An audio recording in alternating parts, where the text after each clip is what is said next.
Hey there. My ladies ever hopped into a stranger's car in a damn downpour and felt your heart do a backflip, like you just stumbled into a movie? I'm Joan Doe, your 58-year-old yarn spinner from New York's gritty streets, here to dish a tale that'll make you blush, cuss, and maybe cry a little with me. Picture me, gray hair and all, sipping whiskey in a dive bar, spilling secrets like we're old pals. Tonight, we're diving into Wrong Car, Right Heart, a love story so fierce it'll burn through your grandma's romance novels like kindling. So, grab your wine, my ladies, and let's get cozy. If this sparks your soul, drop a comment. Tell me what sets your heart racing and hit that subscribe button to keep these stories coming. Ready? Let's roll. The rain came down like a goddamn apocalypse, pounding the cracked sidewalks of Chicago's South Side until the streets were rivers of mud and neon.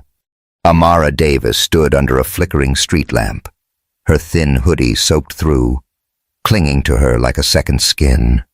She clutched Ezra tighter against her chest, his tiny body burning under the folds of her jacket, his breath raspy, each cough a knife in her gut.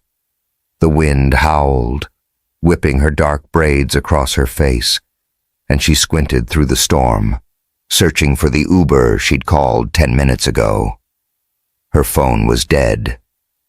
Her shoes were squelching, and Ezra was getting worse. She didn't have time to fuck this up. A black Escalade pulled up, its sleek frame cutting through the rain like a shark. The license plate was a blur, but it was black. An SUV. Close enough. Amara didn't think twice. She yanked the back door open, ducked inside, and slammed it shut, her breath heaving. The warmth of the car hit her like a wave, disorienting after the cold, and the smell of leather and cedar cologne wrapped around her, sharp and clean. She sank into the seat, Ezra whimpering against her, his pacifier slipping from his lips. West Side Clinic. Fast, she said, her voice tight, rubbing Ezra's back to soothe his coughs. My boy's burning up. The driver didn't move. His hands rested on the wheel, strong, steady, the kind you'd notice, with a watch that gleamed under the streetlights, probably worth more than her rent. He wasn't wearing an Uber cap, no app glowing on the dash. Amara's stomach twisted as she glanced up, meeting his eyes in the rearview mirror.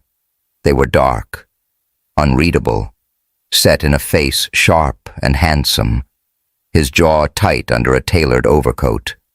He turned slightly, his voice deep, even, cutting through the rain's drumbeat. Lady, who the hell are you? This ain't Uber. Amara froze, her fingers fumbling for the door handle, her heart slamming against her ribs. Shit, she stammered, her voice cracking. I'm sorry. I thought black SUV. I saw the plate. Ends in 847, mine's 874. He said slowly, his eyes narrowing but not angry, more curious than anything. The silence stretched, heavy, broken only by Ezra's violent cough, his little body jerking in her arms. Amara's instincts kicked in, her hand rubbing circles on his back, rocking him gently. Her embarrassment burned, but Ezra's fever was louder than her shame. I'll get out, she said quickly, her voice small, reaching for the door. Total mix-up. I'm so sorry.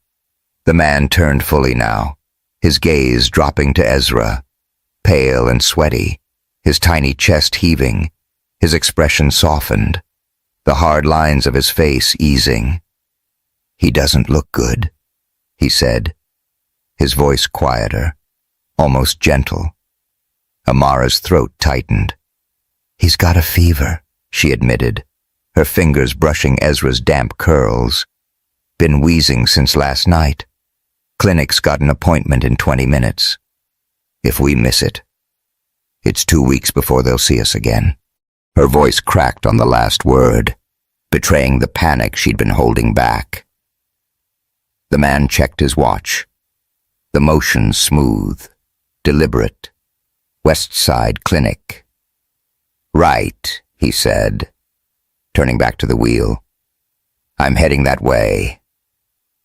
No way you're dragging a sick kid through this storm. Amara blinked, her hand still on the door. Sir, you don't have to. I know. He cut in, his tone soft but firm. But I want to. Buckle up. She hesitated, her heart pounding, not from fear, but from confusion. Who was this guy? Why was he doing this? But Ezra coughed again, weaker now, and she didn't have the luxury of questions. She pulled the seatbelt across her and Ezra, her hands shaking as she clicked it into place. The Escalade glided into traffic, the windshield wipers slicing through the rain, their rhythmic thwack the only sound for a moment. Thank you, she said, her voice barely audible, her eyes fixed on Ezra's flushed face. She didn't know if the man heard her, but he didn't respond. His focus on the road, the city lights blurring past in streaks of gold and red. The car was too nice, too clean. The kind of ride you saw in the Loop, not South Side. Amara stole a glance at the driver, his profile sharp under the passing streetlights, his overcoat tailored to perfection. He wasn't just rich, he was something. She'd seen his type on TV, in magazines, but never this close. Never offering her a ride through a storm. Her stomach churned with a mix of gratitude and unease. She wasn't used to kindness, not without strings. How old's the kid, he asked after a few minutes, his voice breaking the silence, low and steady like a bass line. 10 months, Amara said, her hand stilling on Ezra's back.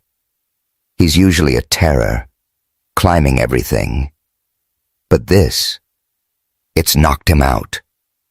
The man nodded, his eyes flicking to the mirror. My nephew had RSV at that age, he said, his voice softer, a crack in his polished exterior. Hospitalized twice. Rough year for my sister. Amara's chest tightened, surprised by the vulnerability. CEOs didn't talk like that. Not in her world. I'm sorry, she said, meaning it. Is he okay now? He didn't answer right away, his jaw tightening. He didn't make it, he said finally, his voice flat but heavy. 4 years old. The words landed like a punch, and Amara's breath caught. She looked down at Ezra, his tiny hand curled against her chest, and felt a wave of guilt for complaining. I'm so sorry, she stammered, her voice thick. He shook his head. A small gesture. Not your fault. Just take care of your boy. She nodded, her throat too tight to speak. The rain softened to a drizzle as the clinic's faded sign came into view, its neon letters buzzing weakly against the gray sky. The man pulled into the cracked parking lot, cutting the engine. Amara unbuckled, her hands clumsy, Ezra stirring in her arms. Thank you, she said again, her voice stronger now, meeting his eyes in the mirror. They held hers, dark and intense, like he was seeing more than just a stranger with a kid. He reached into his coat, pulling out a business card, the paper crisp and heavy. If you need a ride back, call this, he said, handing it to her. It's direct to me. She took it, confused, glancing at the name Micah Brooks. Brooks Financial. Her heart skipped. She'd heard that name Forbes, Chicago Tribune, the black guy who'd built an empire from nothing. Why the hell was he stopping for her? Before she could ask. He spoke again, his voice softer. You looked desperate out there. I know that look. The words weren't pitying, just real, and they hit her harder than she expected. She nodded, clutching the card, and stepped out into the mist. Ezra curled against her like a tired kitten. She turned to thank him again, but he was watching them, his eyes distant, like he was seeing something beyond her, a memory, maybe, or a ghost. Good luck, he said quietly. Keep him safe. The Escalade pulled away, tires splashing softly, and Amara stood there, the rain cool on her face, the card burning in her hand. She didn't know he'd parked around the corner, didn't know he'd slipped into the clinic to pay for a nebulizer she couldn't afford. Not yet. Inside the clinic, the smell of antiseptic stung Amara's nose as she sat in the cramped waiting room, Ezra dozing fitfully on her chest. The place was a zoo kids crying, old folks coughing, nurses darting with clipboards. Her mind kept drifting to the car, to Micah Brooks, to that kiss. What the hell was that? 1 minute she's begging for a ride. The next she's kissing a stranger like her life depended on it. Her lips still tingled, her heart racing every time she replayed it, the warmth of his mouth, the way his hand had grazed hers, the rain drowning out the world. Her phone, now charged, buzzed with a text from Maya, her best friend Chica. You okay? Saw a video on TikTok. You kissed some guy in a car. Amara's stomach dropped. She opened the app, and there it was, a blurry clip from a traffic cam, her and Micah in the Escalade. The kiss lit by streetlights, already viral with "ha wrong car kiss" and "ha Chicago Cinderella." Comments were brutal. She's just a gold digger. Bet she planned it. Her cheeks burned, shame mixing with anger. She'd trusted once, with Deshawn, and he'd left her pregnant and broke. Now this. The nurse called her name, and she pushed it all down, focusing on Ezra. Dr. Maria Collins. A black woman with kind eyes. Checked him gently. Respiratory infection. She said, "We'll start a nebulizer and antibiotics. It's manageable, but we need to act fast. But we need to." Amara exhaled, relief flooding her. "He'll be okay. With treatment." "Yes," Dr. Collins said, then paused. "The meds are covered, but the nebulizer's a $65 copay." Amara's heart sank. Her account had $28.61. She nodded, her voice small. "I'll figure it out." Back in the hall, she scrolled through contacts, her hands shaking. A neighbor might spot her $20, maybe her old coworker another $10, but it wasn't enough. Then she saw him, Micah Brooks, standing at the reception desk, his overcoat out of place among the peeling paint and squeaky chairs. He was talking to the nurse, his voice low, calm. Amara froze, her pulse racing. "Ms. Davis," the receptionist called. "Can you come here?" Micah turned, his face unreadable. "The nebulizer and meds are covered. The receptionist said, "You're good to go." Amara stared, her voice catching. I can't accept that." Micah raised a hand, a faint smile breaking through. "Call it payback for the car ride," he said. "He had a meeting after I dropped you. Went better than expected. Maybe your good luck." Before she could argue, his phone buzzed. He excused himself. Stepping outside, the receptionist leaned in, whispering, "He paid for 3 months' rental and added a $100 credit to your account." Amara's knees wobbled. She walked out, gripping the nebulizer bag, and saw Micah buy a coffee cart across the street, talking on his phone. He waved her over, his smile easy, like he hadn't just changed her life. "You didn't have to do that," she said, Ezra stirring in her arms. "I know," he said, his voice soft. "Coffee." She shook her head, her heart too full to speak. "Micah," she said, catching his name for the first time. "Why?" He looked at Ezra, then her, his eyes softening. "Because I've been where you are," he said, "and someone should have helped. Across town, in his penthouse overlooking the Loop." Micah Brooks poured a bourbon, the city lights glinting off Lake Michigan. His phone buzzed with a text from Claire Vaughn. His ex, "Saw your little charity stunt. Darling, careful. She'll drag you down." He deleted it, his jaw tight. Then another message. Anonymous. "She'll be your ruin. Brooks, Victor Kane. The bastard he'd crushed in a deal years ago was back. And now he had Amara in his sights." Micah set the glass down, his mind on her fierce eyes, her trembling hands, the way she'd kissed him back, like she was drowning and he was air. He'd built an empire by staying cold. But Amara Davis was fire, and he was already burning. Did that kiss set your heart ablaze?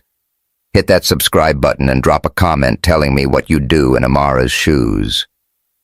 Is this the start of love or a storm waiting to break? Stay tuned to find out. The neon sign outside the Blue Note buzzed faintly, casting a pink glow over the wet pavement of Chicago's Bronzeville. Inside, the air was thick with the scent of espresso and bourbon, the low hum of a saxophone weaving through the crowd like a lover's whisper. Amara Davis sat at a small table near the stage, her fingers twisting the edge of her napkin, her heart thudding in a way that had nothing to do with the music. She'd come for Micah Brooks's focus group, a chance to talk about life as a single mom. But all she could think about was that damn kiss in his car 3 days ago, the way his lips had burned against hers, the rain drowning out the world, the cedar scent of him lingering like a ghost. She shifted in her chair, her worn jeans and loose sweater feeling out of place among the artsy types and community organizers sipping cocktails. Ezra was with Maya tonight, her best friend, who'd agreed to babysit, but not without a warning. "You sure about this?" Chica rich guys like him always got an angle. Amara wasn't sure of anything. Not since that video of their kiss went viral, racking up millions of views on TikTok with hashtags like #WrongCarKiss and #ChicagoCinderella. The comments were a knife in her gut. Gold digger. Set it up for clout.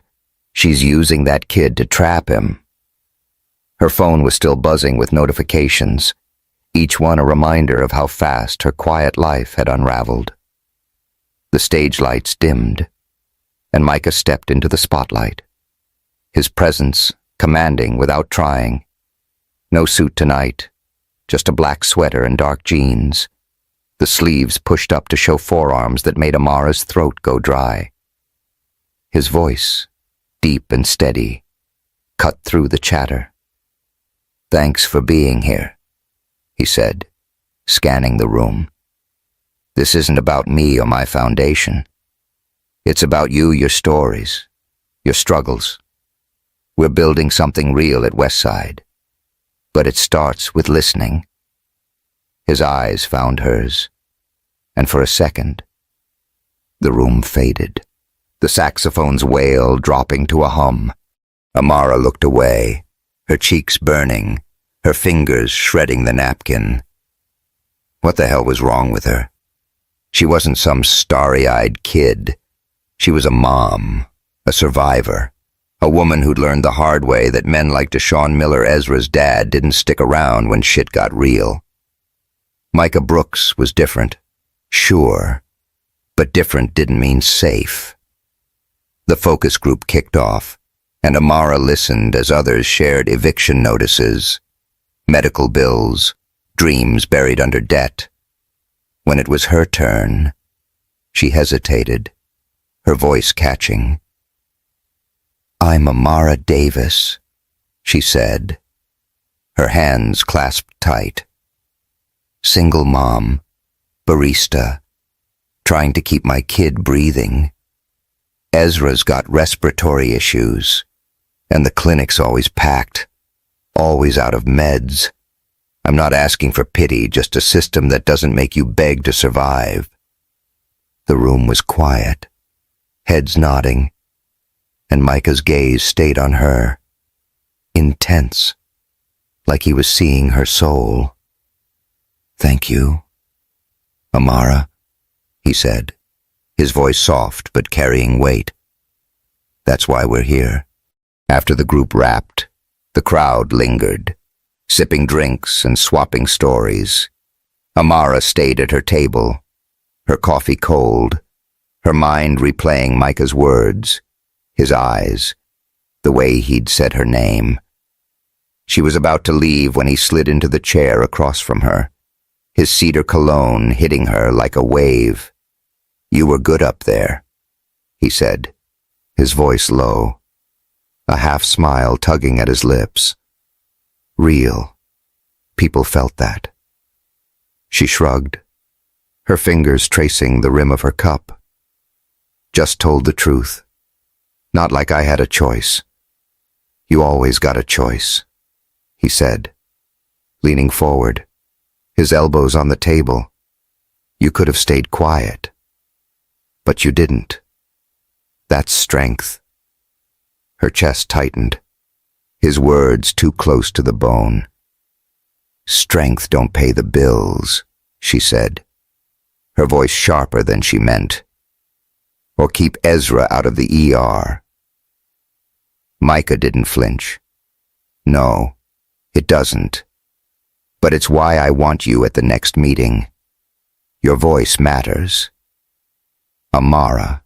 She looked up, meeting his eyes, dark and warm, like a shot of bourbon on a cold night. "Why do you care?" she asked, her voice barely above the saxophone's wail. "You don't know me. Micah, that kiss, the clinic, you're doing too much." He leaned back, his smile fading, his gaze steady. "I know what it's like to feel invisible," he said. "My sister was a single mom, fighting for her kid, same as you. Nobody saw her until it was too late. When I saw you in that rain, holding Ezra, I couldn't look away." Her breath caught, the memory of his lips flashing through her. She wanted to argue, to push him away, but the sincerity in his voice stopped her cold. Before she could respond, Maya burst through the crowd, her curls bouncing, her nurse's scrubs wrinkled from a long shift. "Amara, you ready?" Maya said, her eyes narrowing at Micah. "Ezra's good, but I gotta get home." "Yeah, I'm coming, Amara said. Standing, her heart still racing, she glanced at Micah. Thanks for tonight. He stood too, his height making her feel small but not weak. I'll drive you, he said, his tone leaving no room for argument. It's late, and Bronzeville ain't exactly a cab hub. Maya snorted. She's fine. Mr. Moneybags. I got her. It's okay. Maya, Amara said, touching her friend's arm. He's cool.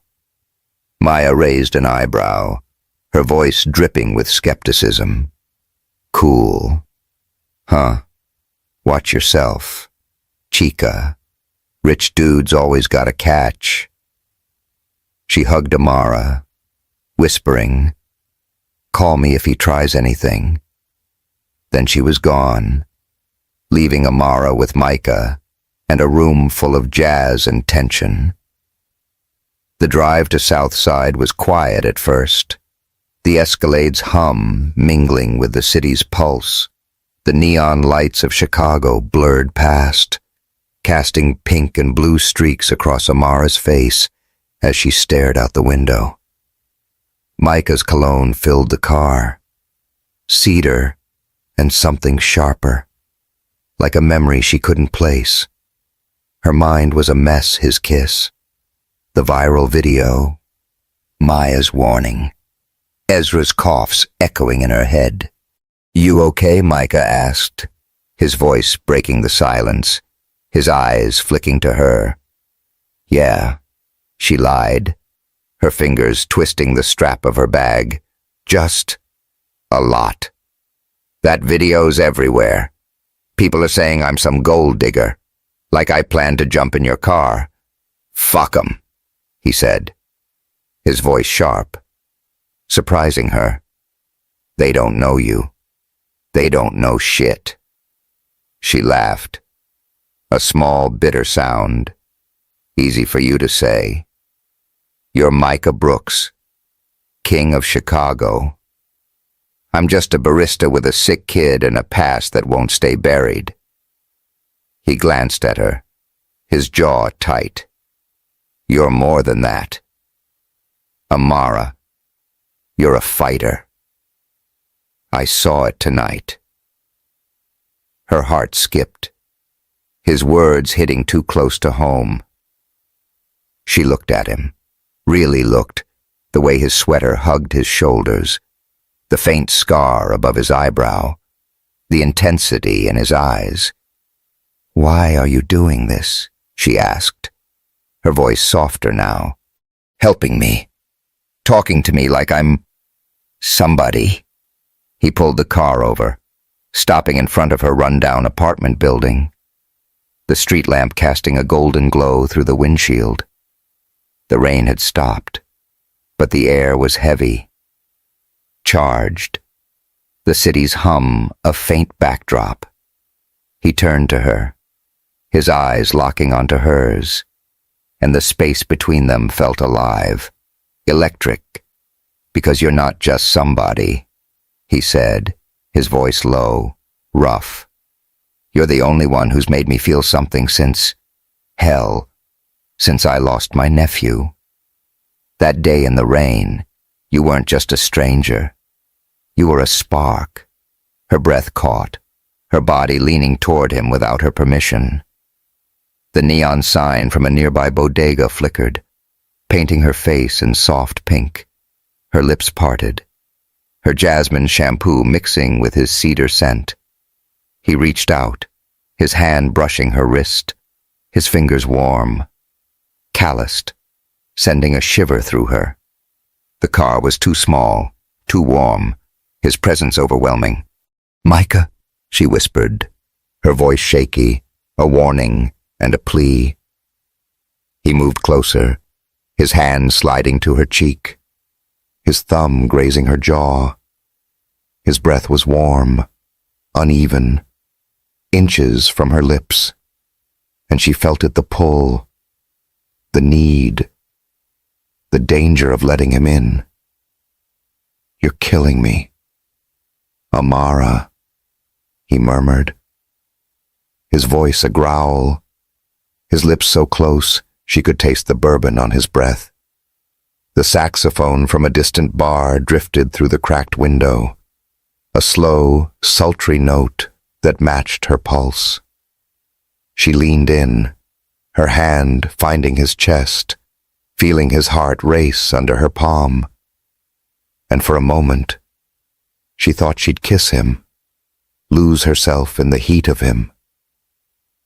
Then her phone buzzed, shattering the spell. She pulled back, her cheeks flushed, her breath ragged. It was Maya Ezra's coughing again. "You home?" Reality crashed in, and Amara shook her head, her voice trembling. "I can't do this.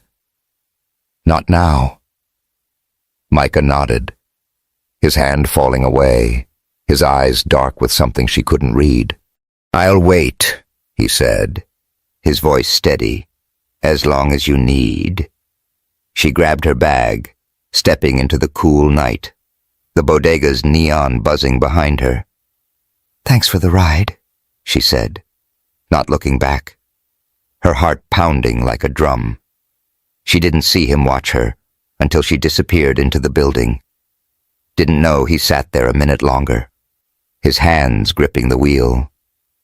Inside her apartment, Amara checked on Ezra, his nebulizer humming softly, his tiny chest rising and falling. Maya was sprawled on the couch, scrolling through her phone. "You good?" she asked, her eyes narrowing. "That dude's got you all kinds of messed up." "I'm fine," Amara lied, sinking beside her. But she wasn't. Her lips still burned from the almost kiss, her mind replaying Micah's words. "You're a spark." She pulled out her phone, the TikTok video still trending, the comments worse now. She's playing him. Bet she's after his money. Her stomach twisted, shame mixing with anger. Then a new notification popped up, a text from an unknown number. "Stay away from Brooks, or you'll regret it." Her blood ran cold. She didn't know who it was, but the name Deshaun Miller flashed through her mind. The man who'd left her pregnant and broken. He was out there, and now, somehow, he was tied to Micah, across town. Micah stood in his penthouse, the Chicago skyline glittering through the floor-to-ceiling windows. His phone buzzed with a text from Claire Vaughn. "Your little barista's making waves. Darling, she'll sink you." He deleted it, his jaw clenched. Then another message. "Anonymous. She's trouble. Brooks. Cut her loose. Victor Kane." The bastard he'd crushed in a deal years ago was circling, and Amara was in his crosshairs.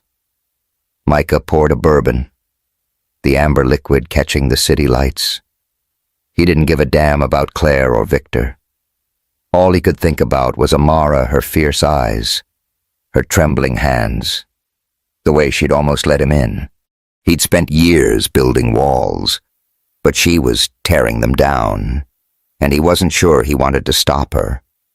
The elevator hummed as it climbed the glass tower of Brooks Financial in Chicago's Loop, the city's skyline sprawling below like a concrete jungle bathed in the red glow of a late afternoon sun.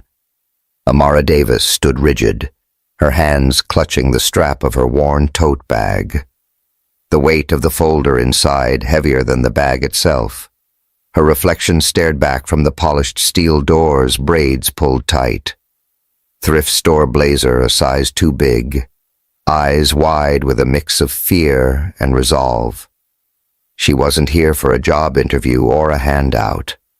She was here to drop a bomb to Deshaun Miller.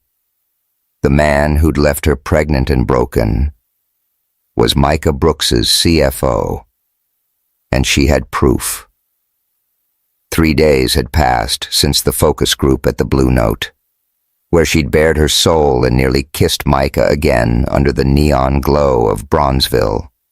That moment, his cedar scent, his breath on her cheek, haunted her, but so did the text from an unknown number.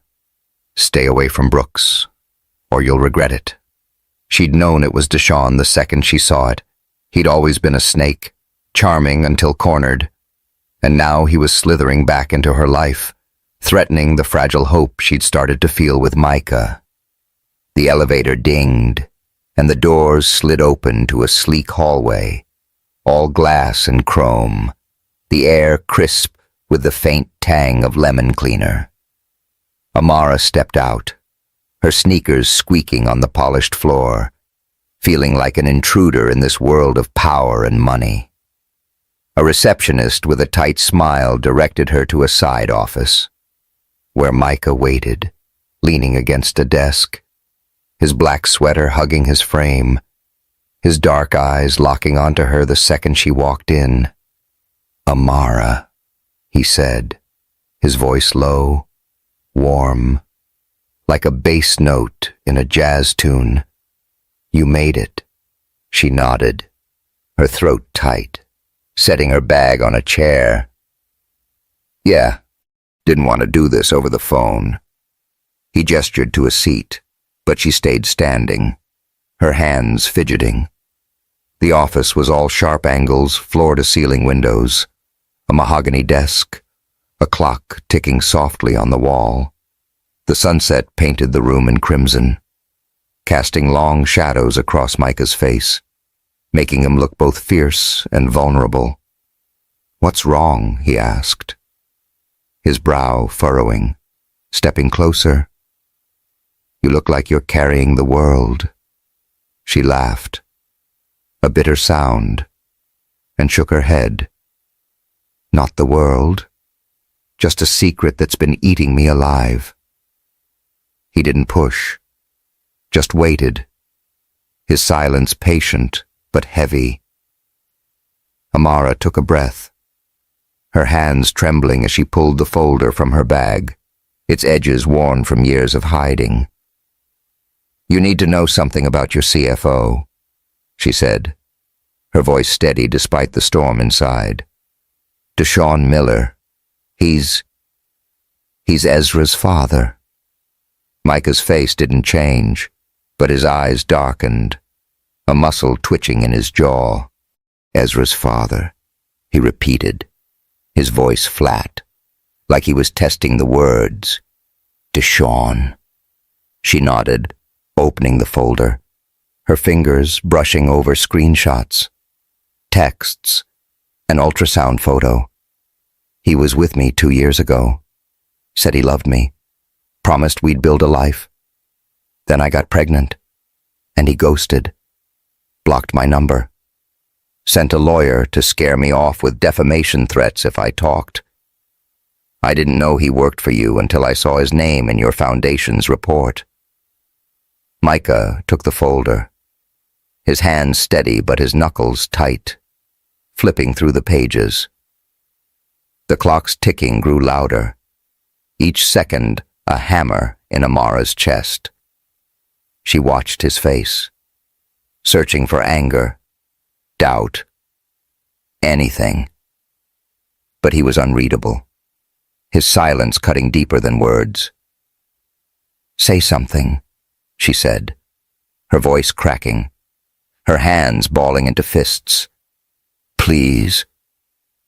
He closed the folder, setting it on the desk, and looked at her, his eyes burning with something she couldn't name. "I believe you," he said, his voice low, firm, "and I'm sorry for what he did, for what you went through." Her breath hitched, relief and fear colliding. "You don't get it," she said, stepping back, her voice rising. "This ain't just about me. He's your CFO. Micah. He's in your inner circle, handling your money, your projects, If he's screwing me over, what's he doing to you? Micah's jaw tightened, and he nodded, his gaze flicking to the window, the city glowing red below. I've had suspicions, he said, his voice hard now. Funds missing from the West Side project, numbers not adding up. I didn't want to believe it was him. But this... He tapped the folder. This changes everything. Amara's stomach twisted. What are you gonna do? He looked at her, his eyes fierce. What we're gonna do, he said. You're not alone in this. Amara, not anymore. Her heart skipped, his words hitting like a spark in dry grass. She wanted to believe him, to let him in. But the scars Deshawn left were still raw, and the world outside was tearing her apart. The hat gold digger Amara hashtag was everywhere now. Fueled by Claire Vaughn's snide posts on Twitter, Micah Brooks's new charity case, or something more calculated. The Southside neighbors she'd known for years were whispering, their eyes cold when she passed. She was nobody, a barista with a sick kid. And Micah was everything. How could she trust this wasn't another setup for heartbreak? I'm not your problem, she said, her voice shaking, stepping toward the door. I shouldn't have come here. Micah moved fast, closing the distance, his hand catching her wrist, gentle but firm. Don't do that, he said, his voice low, urgent. Don't run from me. Amara. Not now. The room felt too small, the air thick with the scent of his cedar cologne and the faint coffee on her breath. The sunset bled through the windows, painting his face in fiery red. His eyes locked on hers, intense, pleading. Her pulse raced under his fingers, her body betraying her, leaning toward him, despite the fear screaming in her head. The clock ticked, a steady rhythm under the chaos of her heart, and she felt it, the pull, the need, the danger of letting him close. Micah, she whispered, her voice a plea, her free hand finding his chest, feeling the heat of him through his sweater. He stepped closer, his hand sliding from her wrist to her cheek, his thumb brushing her jaw, sending a shiver down her spine. The world narrowed to just them. The city's hum fading, the sunset's glow wrapping them in warmth. You're not a problem, he murmured, his voice a growl, his lips inches from hers. You're the only thing that makes sense in this fucked up world. Her breath caught, her body trembling as he leaned in, his lips brushing hers, soft at first, then deeper, hungrier.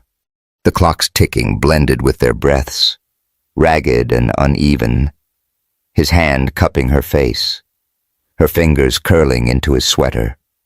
His cedar scent filled her lungs, his lips warm, urgent, tasting of bourbon and promise. She kissed him back, losing herself in the heat, the world spinning until her phone rang, shrill and jarring, shattering the moment. She pulled back, gasping, her cheeks flushed, her heart pounding. It was Maya, her name flashing on the screen. Amara fumbled for it, her hands shaking. I gotta take this, she stammered, stepping away, her voice barely audible. Micah nodded, his chest heaving. his eyes dark with frustration and something softer, something that scared her more than the kiss. "Go," he said, his voice rough. "But we're not done," she answered, Maya's voice cutting through Amara. "Ezra's spiking a fever again. I'm at the clinic with him. You need to come. I'm on my way," Amara said, her voice trembling, the world crashing back. She grabbed her bag, avoiding Micah's gaze. "I have to go. I'll drive you," he said, already moving. But she shook her head, her heart too raw to handle him right now. "No," she said, her voice firm. "I need to do this alone." He didn't argue, but his eyes followed her as she left, the elevator doors closing between them like a wall. She leaned against the steel, her breath shaky, the memory of his lips burning, the folder still in his office, the secret out. She'd opened a door she couldn't close, and it terrified her. At the West Side Clinic, the antiseptic smell hit Amara like a slap as she rushed to Ezra's exam room. Dr. Maria Collins was there, her kind eyes steady as she adjusted the nebulizer on Ezra's chest. "He's stable," she said, her voice calm. "Just a flare-up. We'll adjust the meds." Amara nodded, her hands trembling as she stroked Ezra's curls. His tiny face flushed, but calmer. Maya stood by the door, her arms crossed, her eyes sharp. "You okay, chica?" she asked, her voice low. "You look like you just ran a marathon." "I'm fine," Amara lied, sinking into a chair, her mind still in that office, on Micah's lips. His words, "You're the only thing that makes sense." Maya snorted, sitting beside her. "Bullshit. That billionaire's got you twisted." "What happened?" Amara shook her head, her voice barely a whisper. "I told him about Deshawn. He's Micah's CFO, Maya, and I gave him proof." Maya's eyes widened, her voice dropping. "Holy shit. You're saying the guy who ditched you and Ezra is running Brooks's money and you just outed him?" "Yeah," Amara said, her throat tight. "And now I'm scared as hell." Maya squeezed her hand, her voice fierce. "You did the right thing. If Brooks is half the man you think, he'll handle it. But you gotta watch your back, Amara. Deshawn ain't gonna take this lying down." Amara nodded, her eyes on Ezra, his nebulizer humming softly. She pulled out her phone. The Gold Digger Amara hashtag still trending. Claire Vaughn's latest post a dagger. Micah Brooks' new fling, or a calculated play. Stay tuned. Her stomach churned, shame and anger mixing. She wasn't just fighting Deshawn now, she was fighting a city that saw her as a stereotype. A nobody trying to climb. In his office, Micah stood by the window, the city glowing red below, the folder open on his desk. Deshawn Miller, his CFO, his friend, had betrayed him, stolen from the West Side Project, abandoned Amara and Ezra. The proof was ironclad. But it wasn't just business. It was personal. He thought of Amara's eyes, fierce and fragile, the way she'd kissed him back, the way she'd run. He wanted her. Not just her body, but her heart, her fire, everything. His phone buzzed. A text from Claire. "You're slipping. Darling, she's a liability. Meet me tonight." He deleted it, his jaw clenched. Then another. Anonymous. She'll destroy you. Brooks. Victor Kane, the bastard he'd ruined years ago, was closing in, and Amara was in the crossfire. Micah poured a bourbon, the glass cold in his hand. He didn't care about Claire or Victor. All he cared about was Amara, and he'd burn his empire to the ground before he let anyone hurt her. But first, he had to prove it to her, to himself, to the world. The conference room at Brooks Financial was a fortress of glass and steel, its long table reflecting the cold, sterile glow of fluorescent lights high above. Amara Davis stood in the adjoining observation room, her hands pressed against the one-way glass, her breath fogging the surface as she watched the empty space beyond. Her heart pounded, a relentless drum in her chest, each beat echoing the weight of what was about to happen.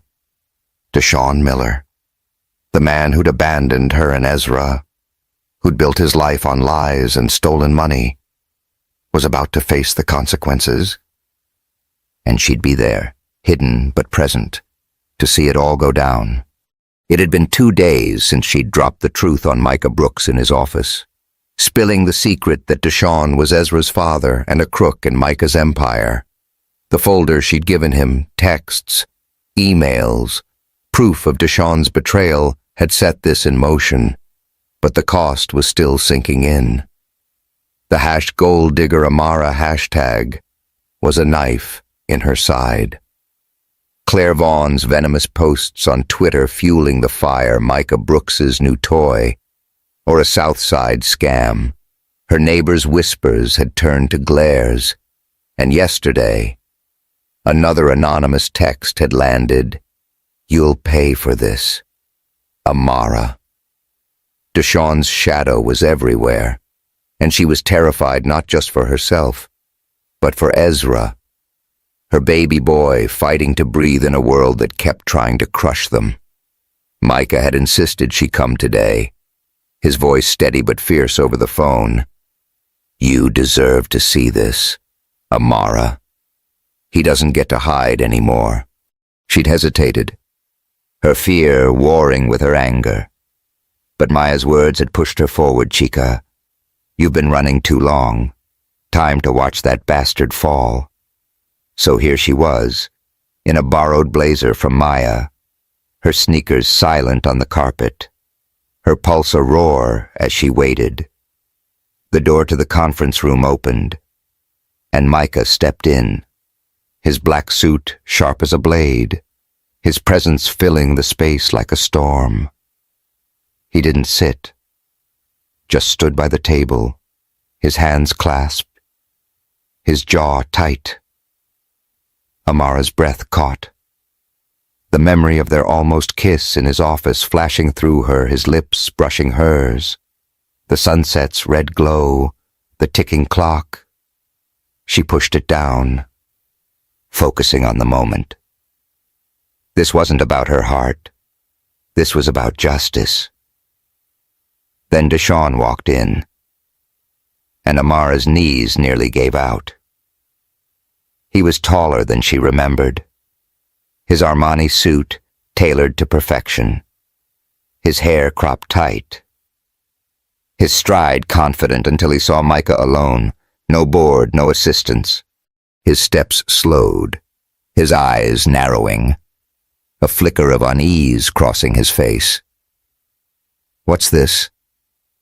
"Brooks," he asked, dropping his phone on the table with a clatter. "Where's the board?" Micah didn't move, his voice cold, precise, like a surgeon's scalpel. "No board today. Deshaun, you're done. Effective immediately." Deshaun froze, then laughed, a sharp, hollow sound. "Done. What the fuck are you talking about? You got no grounds."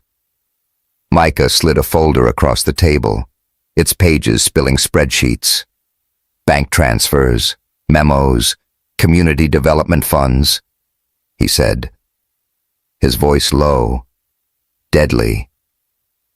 West Side housing, school scholarships, all siphoned into shell accounts. Your accounts. Deshawn, I've got the records. Deshawn's grin faded, his hands balling into fists. That's a stretch, he said, his voice tight. You've got no proof, just numbers that don't mean shit.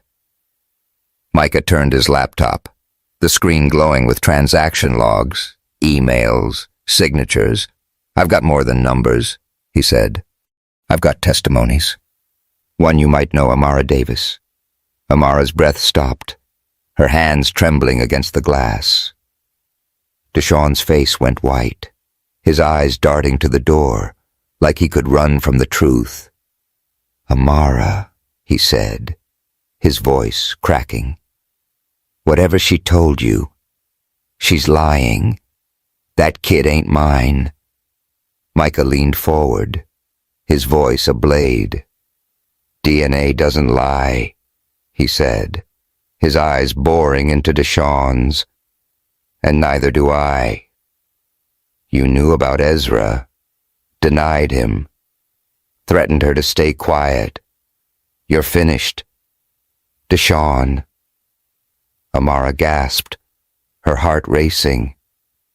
There was no DNA test. Micah was bluffing, playing Deshawn like a chess piece.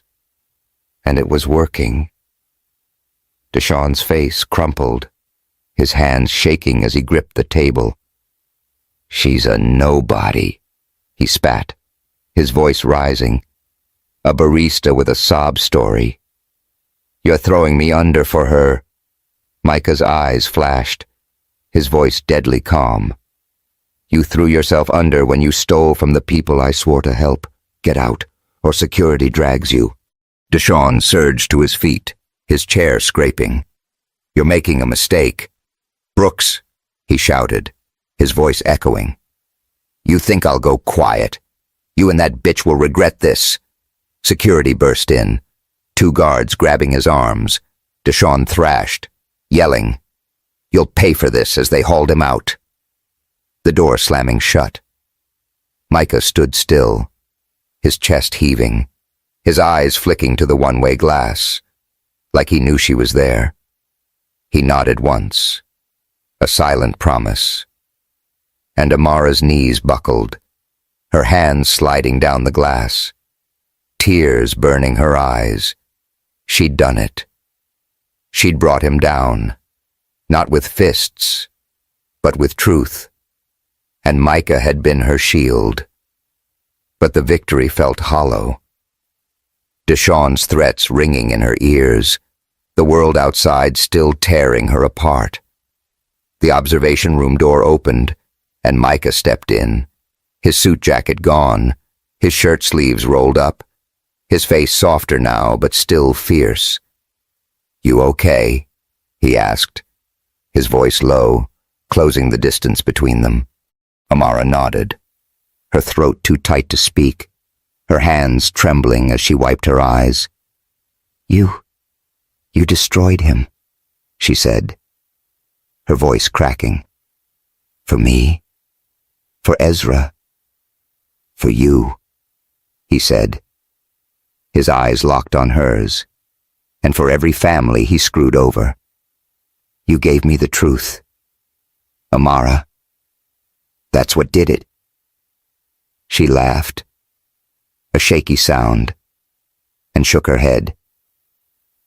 I'm nobody. Micah, why risk all this for me?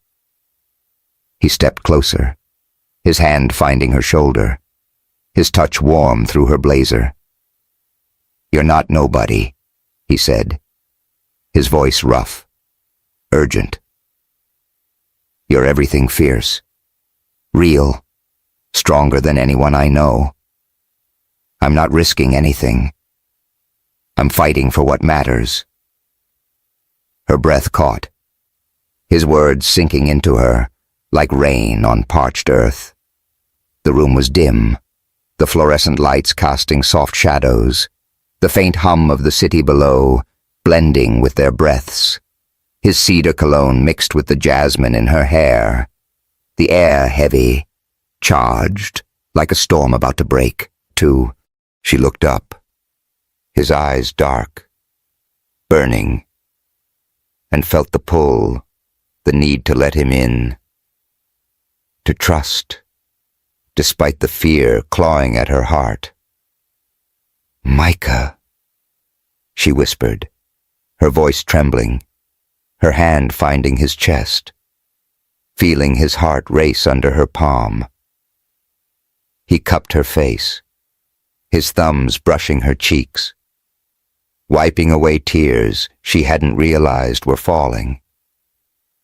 The world shrank to just them, the glass behind her cool against her back, his warmth pulling her closer. "You don't have to carry this alone," he murmured, his lips inches from hers, his voice a low growl. "I'm here, Amara, for you." Her body trembled, her fingers curling into his shirt, the fabric soft under her touch. He leaned in, his lips brushing hers, soft at first, then deeper. A quiet fire that spread through her veins. His hands slid to her waist, pulling her against him, her body fitting his like a puzzle piece. The scent of jasmine and cedar filled her lungs, his breath warm, ragged, mixing with hers.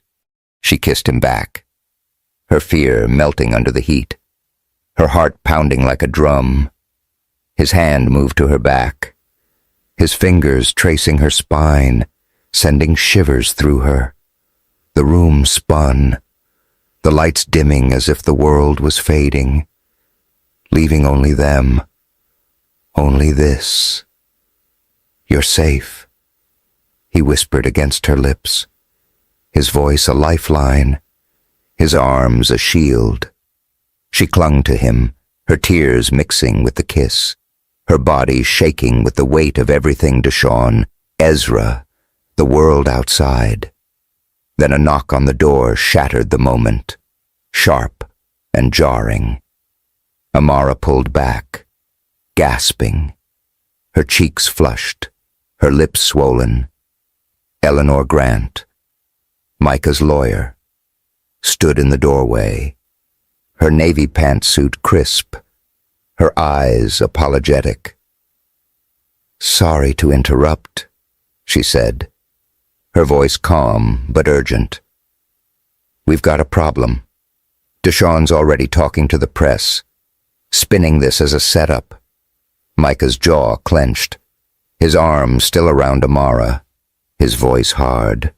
"Let him talk. We've got the truth." Eleanor nodded, her gaze flicking to Amara. "You did good." "Ms. Davis?" she said, a small smile breaking through. "That folder. It's our weapon now." Amara nodded, her heart still racing, Micah's warmth lingering on her skin. "What's next?" she asked, her voice steadier now. "We fight," Micah said, his eyes meeting hers, fierce and unwavering. Together. Later that night, Amara sat in her South Side apartment, Ezra asleep in his crib, the nebulizer humming softly. The TV was on, muted, a news ticker flashing Brooks Financial CFO fired amid fraud allegations. Her phone buzzed with texts from Maya. "You kicked his ass. Chica proud of you." But another message, anonymous, made her blood run cold. "You'll wish you stayed quiet." She shivered, pulling her knees to her chest. The memory of Micah's kiss, a lifeline in the dark. He'd fought for her today. But Deshawn wasn't done, and the world outside was still watching, waiting for her to fall. She wasn't just a mom, now she was a target. And the fight was just beginning, in his penthouse. Micah stood by the window, Lake Michigan glittering under the city lights. The folder Amara had given him lay open on his desk. Deshawn's betrayal laid bare, but it was her face. He saw her tears, her fire, the way she'd kissed him like she was drowning. He wanted her, not just for a moment, but for always. But the world was closing in. His phone buzzed. A text from Claire. "You're digging your grave. Micah, she's not worth it." He deleted it, his jaw tight. Then another. Anonymous. "She's your weakness." Brooks. Victor Kane was out there, and Amara was in danger because of him. Micah poured a bourbon, the glass cold in his hand.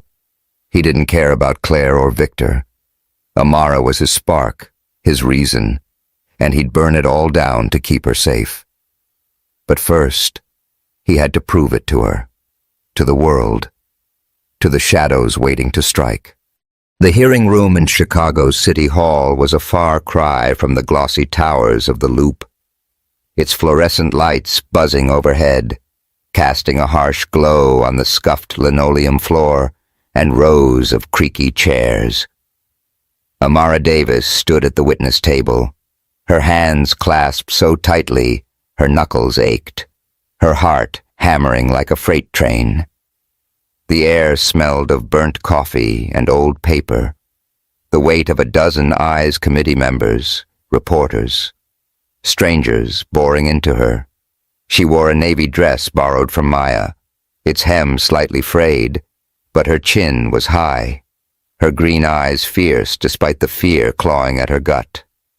Today wasn't just about her or Ezra. It was about truth.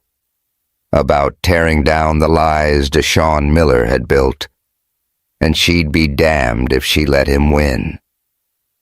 It had been 3 days since she'd watched Micah Brooks dismantle Deshawn through the one-way glass. His bluff about a DNA test breaking the man who'd abandoned her and Ezra. That moment had been a spark, but the fire was still burning. Deshawn hadn't gone quietly. He'd gone to the press, spinning a story that Amara was a liar, a gold digger who'd seduced Micah to ruin him. The hashtag gold digger Amara hashtag was a wildfire now. Claire Vaughn's venomous posts on Twitter fanning the flames Micah Brooks's Southside scandal love or leverage. And then there was the anonymous text that came last night. "Testify, and you'll lose everything." Amara knew it was Deshawn, or someone he'd paid, but it didn't matter. She was done running.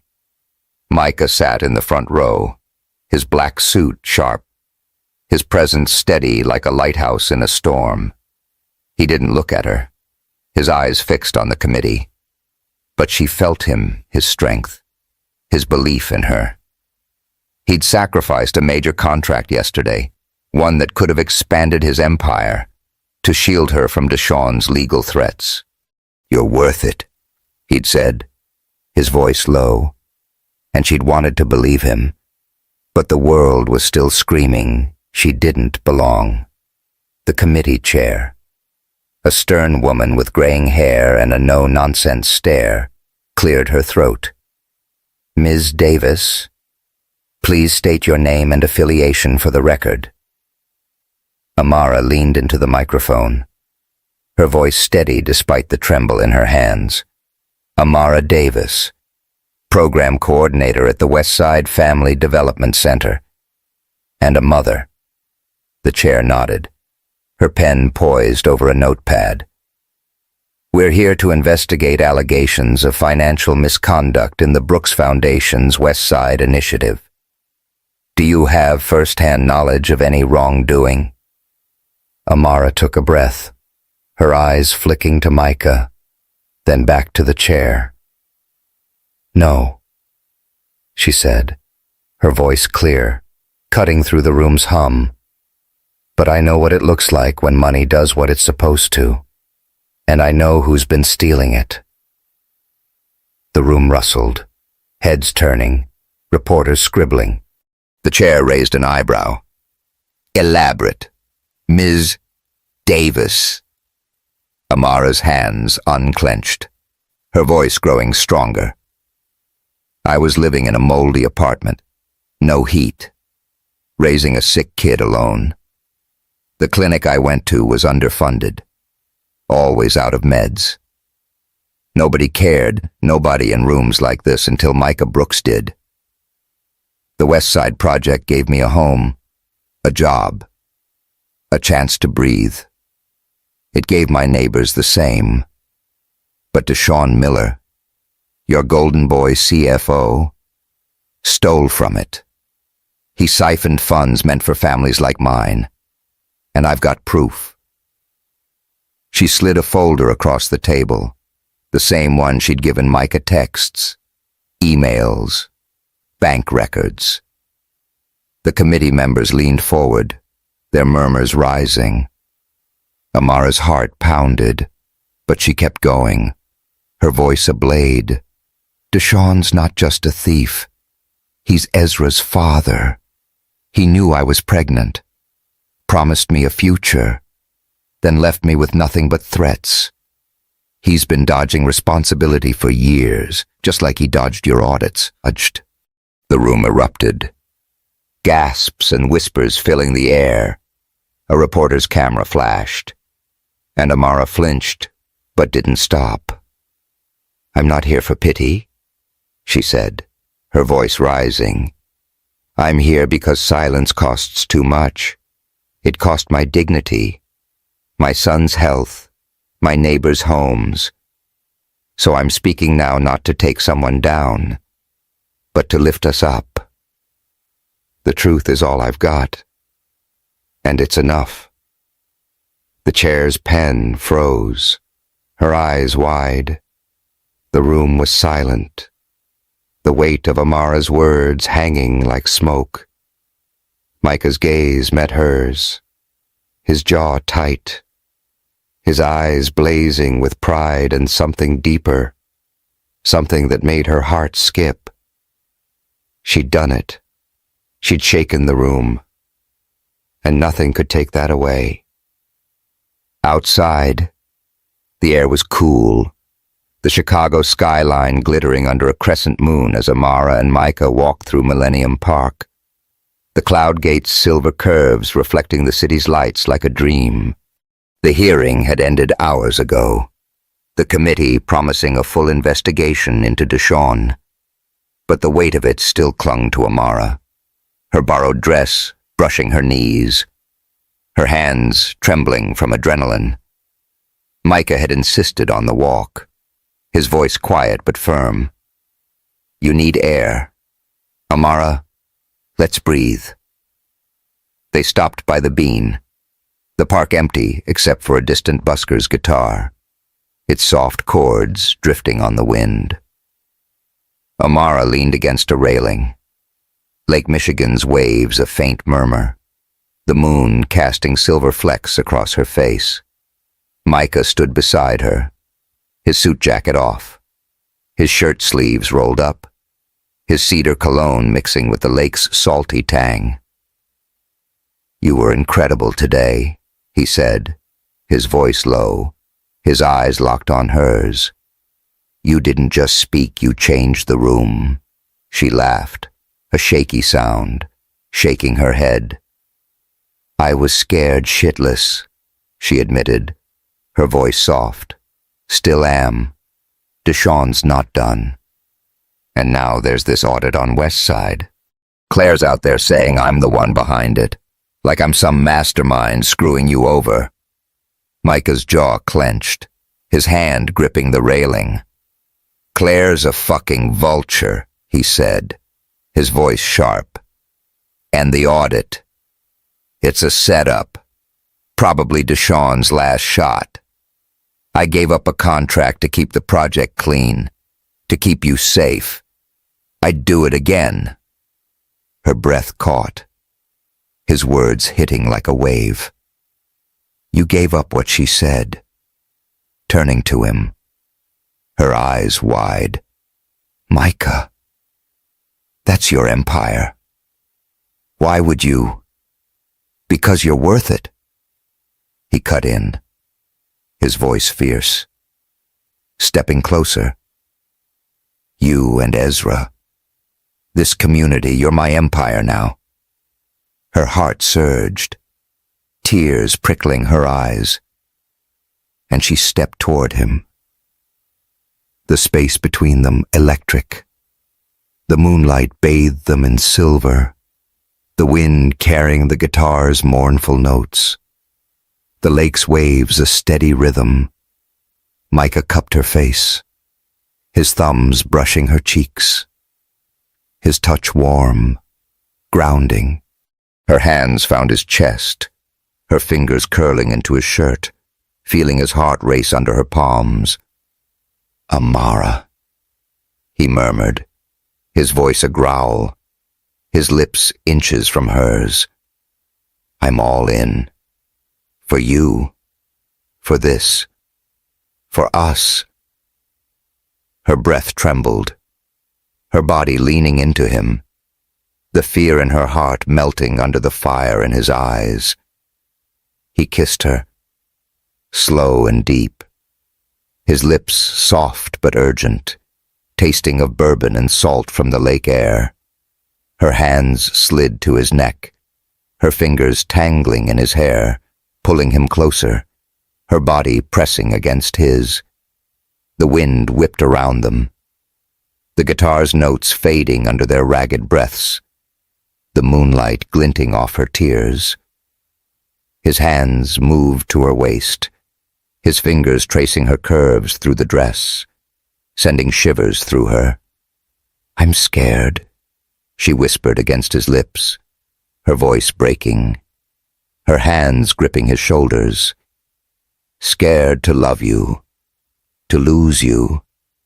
You won't lose me, he said, his voice rough, his forehead resting against hers. I'm here. Amara.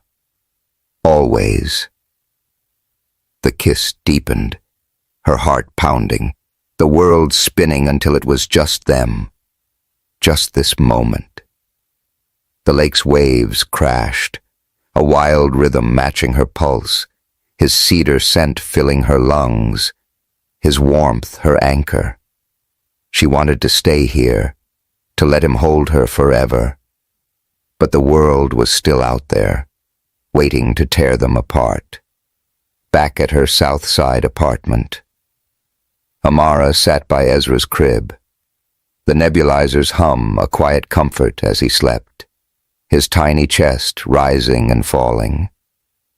Maya had crashed on the couch, her snores mingling with the TV's low drone, a news ticker flashing Brooks Foundation Faces audit.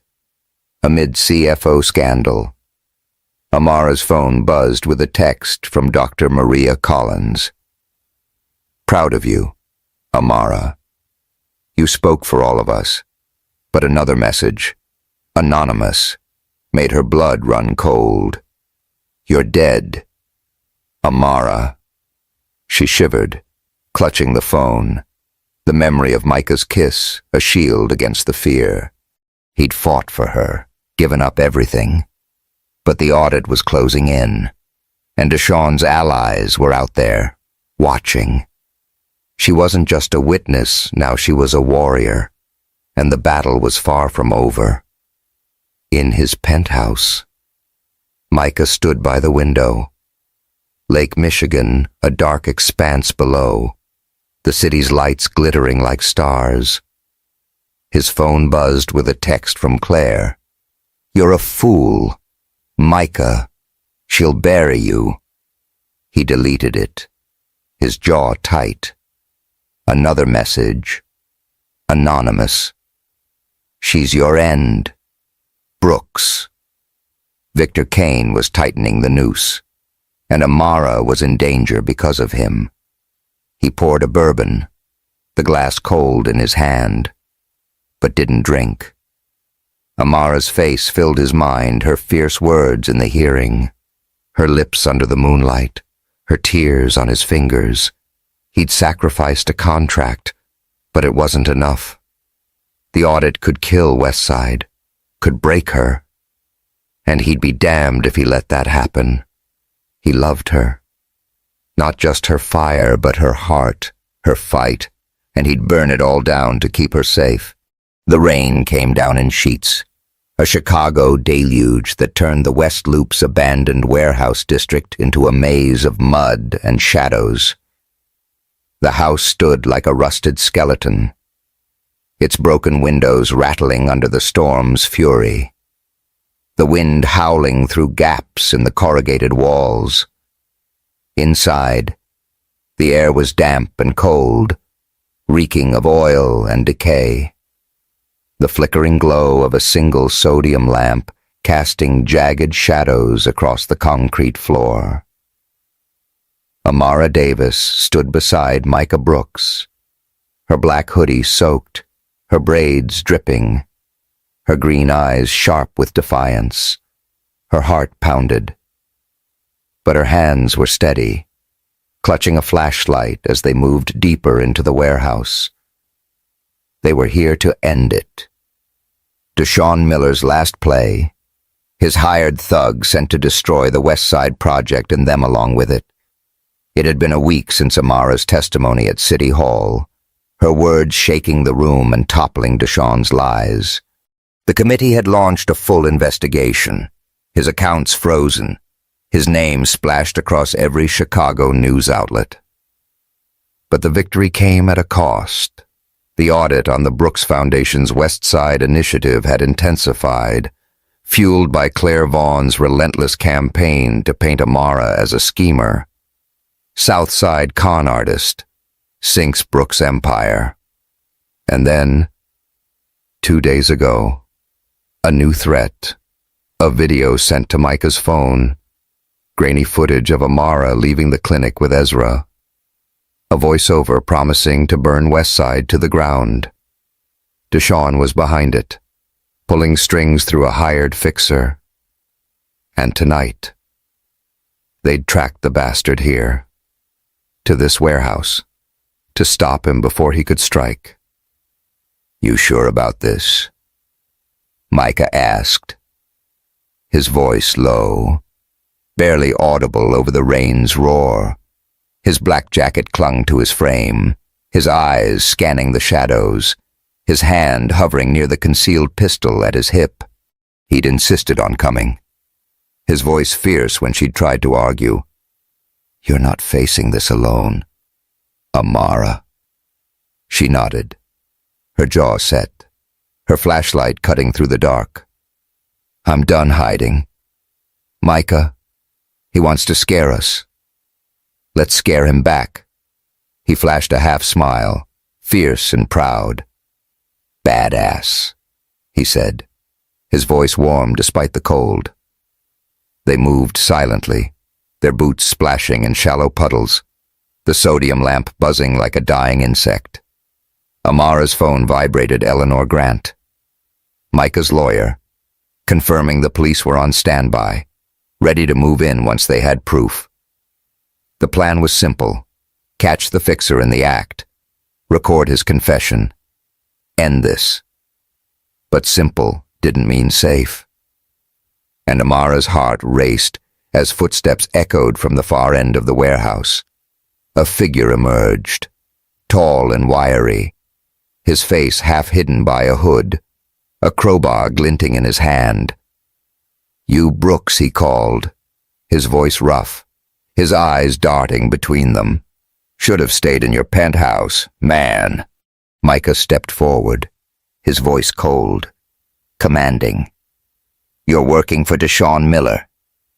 Tell me what he's planning. And you walk, lie, and you're done." The man laughed, a sharp, ugly sound, raising the crowbar. "You think you're calling shots? Miller wants this project dead. And you two are collateral."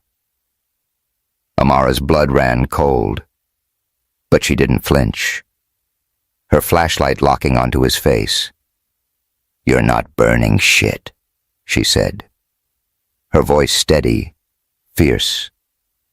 West Side's ours, mine, my neighbors, my sons. You're not taking it. The man's eyes narrowed, his grip tightening. Big talk, lady. Miller said you're trouble. Guess he was right. He lunged, the crowbar swinging. But Micah was faster, grabbing his arm, twisting it until the weapon clattered to the floor. Amara moved, her flashlight beam blinding the man, her voice sharp. Tell us what Deshawn's got planned, or the cops outside make this your last night free. The man struggled, but Micah pinned him, his knee on his chest. Talk. Micah growled, his voice deadly.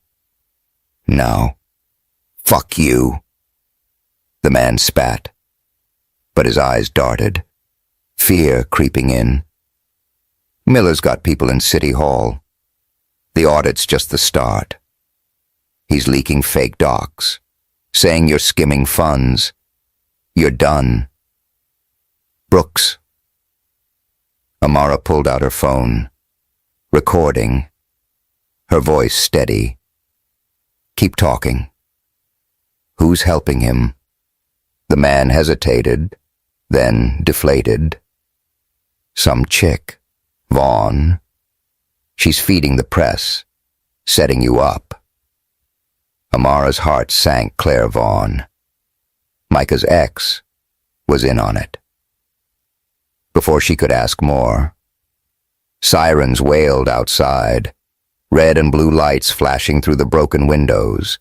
The man cursed, thrashing, but Micah held him until the police stormed in, cuffs snapping around his wrists. Eleanor followed, her navy suit crisp, her voice calm. We've got enough, she said, nodding to Amara. Good work. Amara exhaled, her hands shaking as the adrenaline faded, the rain's roar filling the silence. Micah stood, his chest heaving, his eyes finding hers, fierce and protective. You okay? He asked, his voice soft, stepping closer. She nodded, her throat tight. We did it, she said, her voice barely audible. Together. Outside. The storm raged, the rain pounding the waterfront, Lake Michigan's waves crashing against the docks. Amara and Micah stood under a flickering street lamp, their clothes soaked, their breaths visible in the cold. The police had taken the fixer, Eleanor handling the fallout, but the weight of the night still clung to them. Amara's hoodie dripped, her braids heavy, but her eyes burned with a fire that matched Micah's. You were incredible in there, he said, his voice rough, his hand brushing her arm, his touch warm through the wet fabric. You didn't back down. Not once. She laughed, a shaky sound, stepping closer, the lamp's light casting silver flecks across his face. I was scared shitless, she admitted, her voice soft. But you were there. You always are. He cupped her face, his thumbs brushing her cheeks, rain running down his fingers. I'm not going anywhere, he said, his voice a vow, his eyes locked on hers. The storm seemed to pause, the rain a curtain around them, the city's hum fading to nothing. She leaned into him, her hands finding his chest, her fingers curling into his jacket, feeling his heart race under her palms. The rain poured, cold and sharp, but his lips were warm, urgent, as he kissed her, deep and fierce, like the world was ending. Her lips parted, her breath a soft gasp, tasting rain and cedar, his hands sliding to her waist, pulling her against him. The street lamp flickered, its light dim, the rain's roar blending with their ragged breaths, the waves crashing in rhythm with her pulse. His fingers tangled in her wet braids, his body a shield against the storm, and she kissed him back, her fear burning away, her heart open, raw. "I love you," he murmured against her lips, his voice a growl, his forehead resting against hers. "Since that damn car, you've been my home." Tears mixed with the rain, her voice breaking. "I love you too," she whispered, her hands gripping his jacket. "For real. Micah. Always." They stood there, wrapped in each other, the storm raging but unable to touch them. The rain ran down their faces, their clothes clinging, but nothing could break the heat between them. She was his, and he was hers, and no one, not Deshawn, not Claire, not the world, could take that away. Weeks later, the gallery at the West Side Community Center glowed with warm light, its brick walls lined with Amara's paintings, bold swirls of red and gold, stories of struggle and hope. The opening night was alive, South Side neighbors mingling with city officials, the air filled with laughter and the clink of glasses. Maya was there, her curls bouncing as she danced to a jazz band's soulful beat pulling Dr. Maria Collins onto the floor with a grin. "Come on, Doc.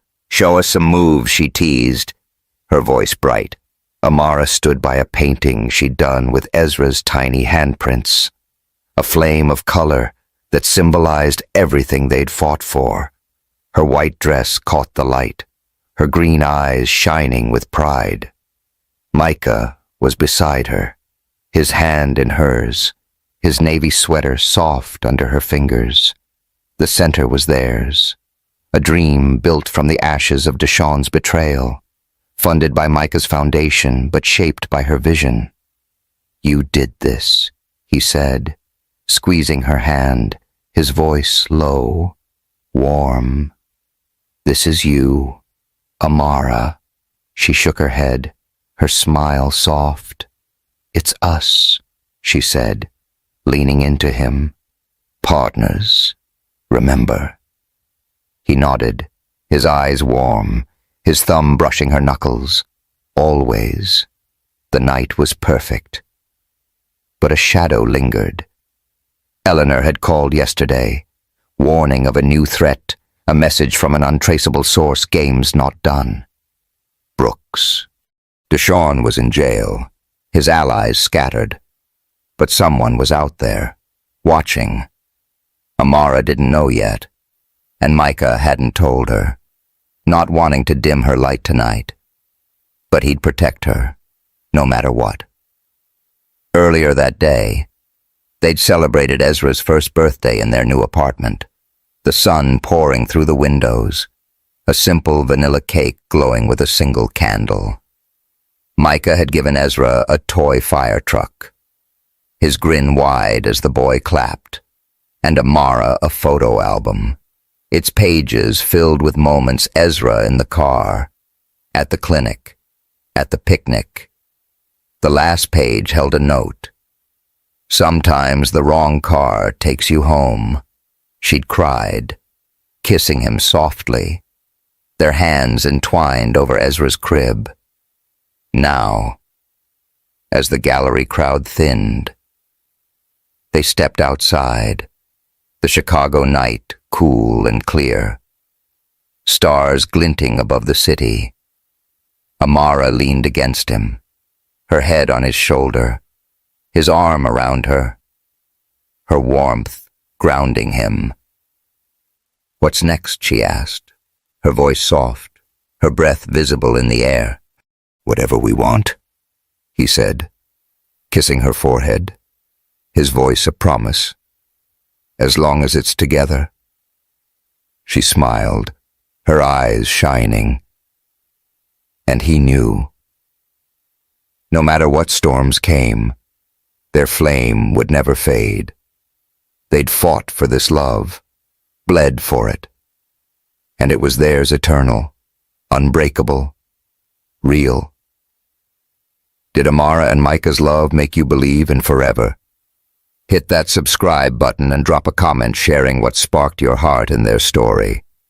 What challenges do you think they'll face next? Stay tuned to find out.